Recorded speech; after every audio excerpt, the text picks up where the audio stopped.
নিজেদের স্থলবন্দর দিয়ে বাংলাদেশের বোনা কাপড়, পাট ও সুতার পণ্য আমদানিতে নিষেধাজ্ঞা দিয়েছে ভারত।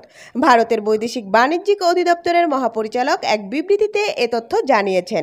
এতে বলা হয়েছে, ভারত বাংলাদেশ সীমান্তে স্থলবন্দর দিয়ে বাংলাদেশ থেকে কোনো পণ্য আমদানি হবে না।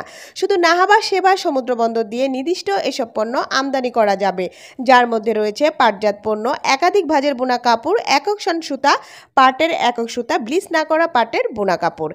এর আগে গত মে মাসে নিজেদের স্থলবন্দর দিয়ে বাংলাদেশের তৈরি পোশাক আমদানিতে নিষেধাজ্ঞা দিয়েছিল ভারত। ওই সময় এই পণ্য শুধুমাত্র মহারাষ্ট্রের নাভাবা সেবা এবং কলকাতা বন্দর দিয়ে আমদানির সুযোগ রেখেছিল দেশটি। বাংলাদেশ ভারত প্রায় $700 মিলিয়ন তৈরি পোশাক রপ্তানি করে।